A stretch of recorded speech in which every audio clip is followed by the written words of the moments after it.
Certainly behavioral health has gotten a huge spotlight during COVID and post-COVID now.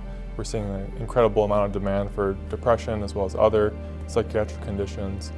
And seeing that impact also, not just worsening mental health, but also the physical health that kind of connects to that as well. And so having more treatment options for depression can really help to just take care of that patient holistically and kind of better improve health overall. TMS is transcranial magnetic stimulation, which uses electromagnetic waves to stimulate the brain. And it's used for treatment-resistant depression, patients who have failed other treatment options. Through magnetic pulses, we stimulate a part of the brain, which is the dorsolateral prefrontal cortex, and that area is dormant in depression. And so by stimulating that area, we boost that activity back to where it really should be, and that helps patients to better address and target their depressive symptoms and better control their thoughts to kind of reframe more positively.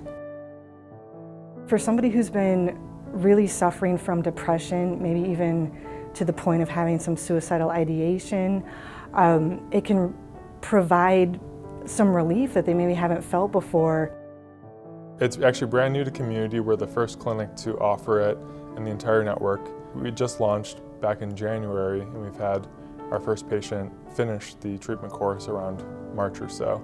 It's a treatment where they come every day for 6 weeks, about 30 minutes a day.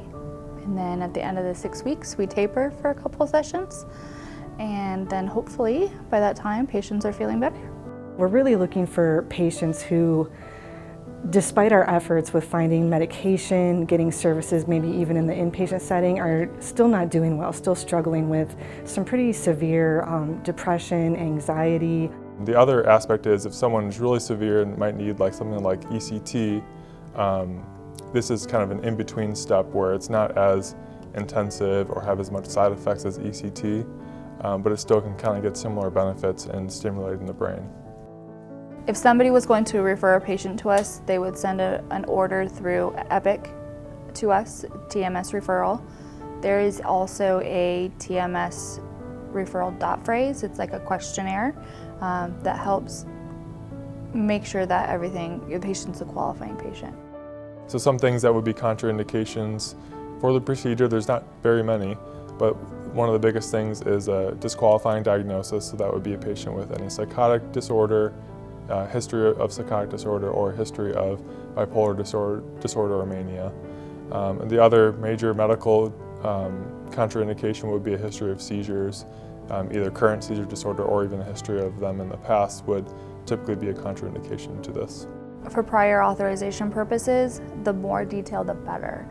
They really want to know what medications they've tried and failed, what dose, how long, and what the outcome was with that. Did they just not tolerate it? Was there a side effect? Did they not see any improvement or get better? Insurance wants to know that before they'll approve it. They also like to know that the patient is engaged in therapy. So generally we will counsel patients that it may take on average about 2 weeks to start to see significant symptom improvement. For other patients, it may even take the full treatment course or even a little beyond that to see those full effects. Subjectively, patients can have a variety of symptom improvement just depending on what is their most kind of predominant symptom of depression that they're having. From a broader clinical lens, what we see is typically a reduction in PHQ-9 scores of about 10 points, which is a pretty significant amount that could even bring someone from a moderate to severe level of depression to nearing a point of remission of the current episode. Since we are stimulating the brain and kind of creating an activation effect, we see an improvement in energy levels and fatigue, and typically patients will feel like their motivation is improved a little bit and they feel like they're able to go out and do more things. During those exit interviews, we do make sure that we can send that patient back to their referring provider and making sure that's a seamless process, but also kind of gauge the efficacy of the treatment. And overall, we've seen really good results even just at that exit interview. And again, that could continue to see benefits of the TMS treatment even beyond that exit point as well. If you're feeling like you've tried at least 2 medications and it's just not working, or you're on a daily basis still coping with a lot of severe symptoms, I think using that as a sign to look at your options for something like TMS treatment would highly advise that and encourage both patients and providers to be having those conversations about what else can we be doing in addition to medication to try to help people. It's definitely, I think, a growing area of the field for depression treatment and psychiatry overall. There's probably going to be more and more indications as well beyond depression in the future.